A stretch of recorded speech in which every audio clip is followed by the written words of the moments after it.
Hello అండి. Welcome to మావి చిగురు స్టోరీస్. ఈరోజు కథ అద్దం వెనుక. ఈ కథ మొదలుపెట్టే ముందు ఈ ఛానల్ని కొత్తగా చూసేవారు, ఇంతవరకు సబ్స్క్రైబ్ చేయనివారు తప్పకుండా సబ్స్క్రైబ్ చేసి సపోర్ట్ చేయండి.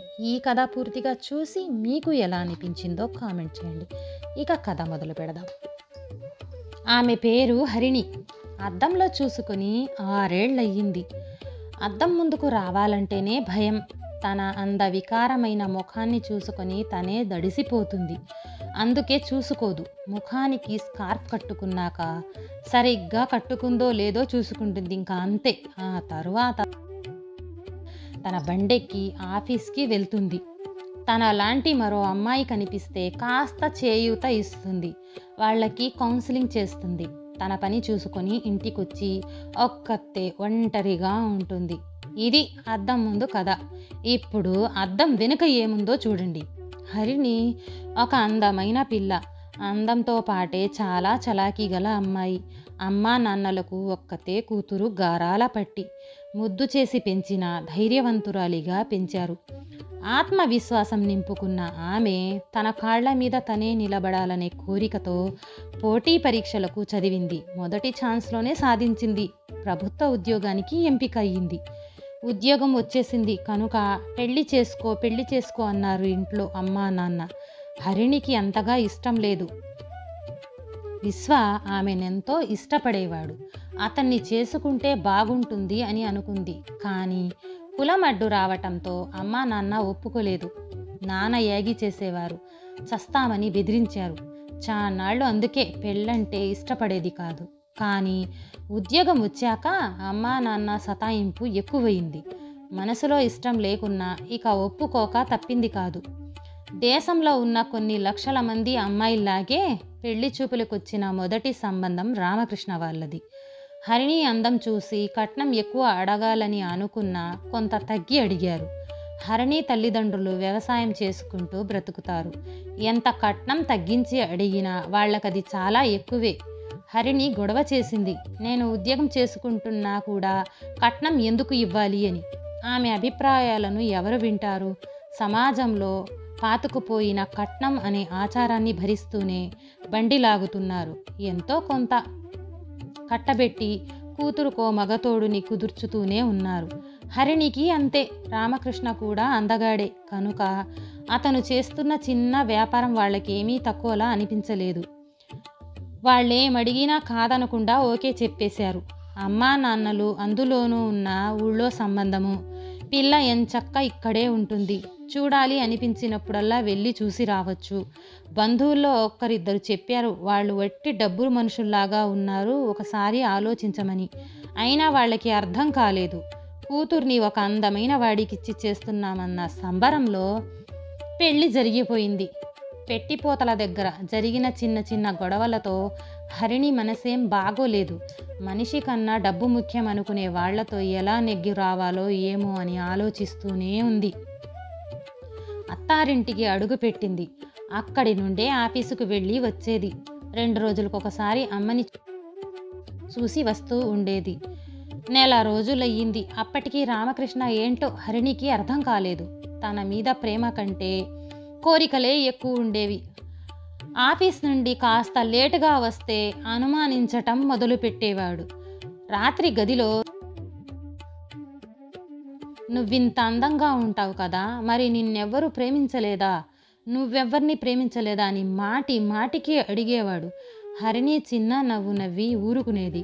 ప్రతిరోజు ఇదే అడుగుతుంటే చిరాకు వచ్చి ఒకరోజు నేనెవ్వరినీ ప్రేమించలేదు అని చెప్పేసింది. మరైతే ఈ ముక్క ముందే చెప్పటానికి ఇన్ని రోజులు ఆలోచించావా? ఎందుకు అంటే నీకు ఎవరో ఒక బాయ్ ఫ్రెండ్ ఉన్నట్టున్నాడు, అందుకే ఆలోచించి ఇప్పుడు లేదని చెప్తున్నావు అంటూ మొదలుపెట్టాడు. శారీరకంగా హింస మొదలుపెట్టాడు. హరిణి బాధపడుతుంటే అతడు ఆనందిస్తూ ఉండేవాడు. భర్తతో ఇలా ఉంటే అత్తగారి దెప్పుళ్ళు మొదలయ్యాయి. బాకీ కట్నం డబ్బు కోసం నెల నెల జీతం డబ్బులు మొత్తం రామకృష్ణకే ఇచ్చేయాలి. తన బండికి కావలసిన పెట్రోల్ డబ్బులు కూడా తనే ఇస్తూ ఉంటాడు హరిణికి. ఆర్థిక స్వతంత్రం కూడా కోల్పోయింది. ఆత్మగౌరవం భంగపడేలా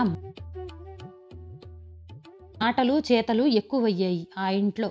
తానొక సంపాదించే యంత్రం అని తెలుసుకుంది. అప్పటికి 6 నెలలు గడిచిపోయాయి. హరిణి ఇక భరించలేకపోయింది. తనకు ఏ మాత్రం విలువ ఇవ్వని వాళ్ళు తన వాళ్ళ అని అనుకుంది. మానసిక క్షోభ భరించలేక అమ్మా నాన్నకి చెప్పింది. ఇద్దరూ అవాక్కయ్యారు. నిజమేనా, లేక విశ్వని వద్దన్నామని కూతురే ఇలా చెబుతుందా అని చిన్న అనుమానం కూడా మొదలైంది వారికి. నువ్వు చెబుతున్నది నిజమేనా అని అడిగారు తల్లిదండ్రులు. ఇప్పుడు హరిణి అవాక్కయ్యింది. అమ్మా నాన్న కూడా తనని నమ్మట్లేదని బాధపడింది. కని పెంచిన తల్లిదండ్రులే అర్థం చేసుకోలేకపోతే ఈ లోకంలో ఇంకెవరు మాత్రం అర్థం చేసుకోగలరు? అందుకే మౌనంగా ఉండటం మొదలుపెట్టింది. ఎంతో చలాకీగా ఉండే అమ్మాయి మౌనమునిలా మారింది. పెళ్ళి అయ్యాక మునపటి ఉత్సాహం అస్సలు లేదు. ఆఫీస్లో పనిచేసే వారంతా అంటూనే ఉండేవారు, హరిణి ఇలా మారిపోయింది ఎందుకనో అని. మనసు విప్పి మాట్లాడే వసంతకు మాత్రం కొద్దిగా విషయం చెప్పి అలా ఊరుకుంటే ఎలా, మొదట్లోనే అడగకపోతే తర్వాత నువ్వే ఇబ్బంది పడతావని చెప్పింది.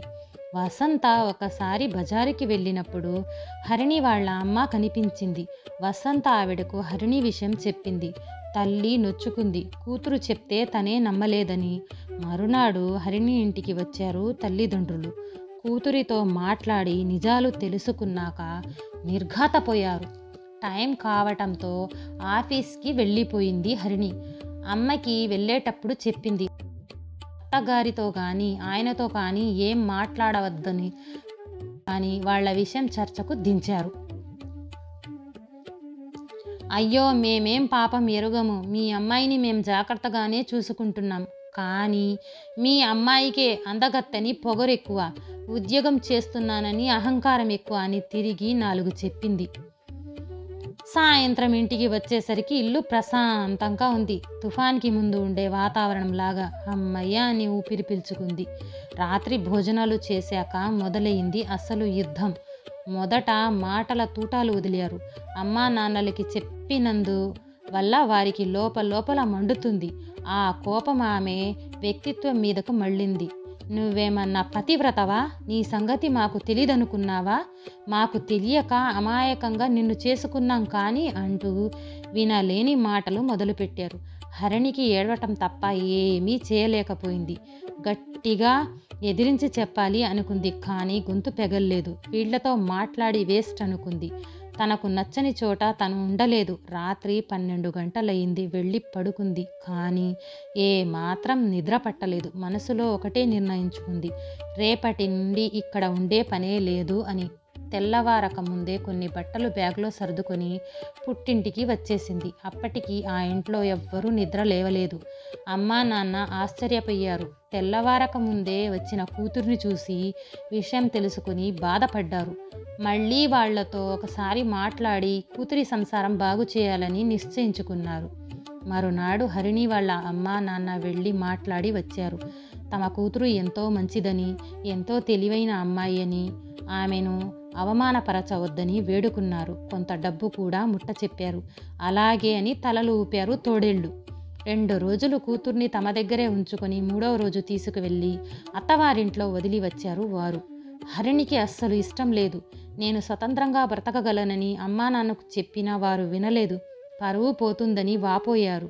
భర్తను వదిలేసి వేరుగా ఉంటే ఆడవాళ్లని సమాజం చులకనగా చూస్తుందని నచ్చచెప్పారు. కేవలం అమ్మా నాన్నల కోసమే ఈసారి వచ్చింది. మళ్ళీ ఏమైనా తేడా వస్తే ఇక వెళ్ళేది లేదని చెప్పేసింది. ఇంటికి వచ్చిన ఆ రోజు ఆమెతో ఎవ్వరూ మాట్లాడనే లేదు. రామకృష్ణ కూడా. రాత్రి పాలు తెచ్చిపెట్టు అని రామకృష్ణ అడిగితే వంటగదిలోకి వెళ్ళింది. గ్యాస్ పొయ్యి వెలిగిద్దామని అనుకునేసరికి గ్యాస్ లీక్ అయిన విషయం తెలుసుకుంది. వెంటనే రెగ్యులేటర్ ఆపేసింది. గది నిండా గ్యాస్ ఉంది.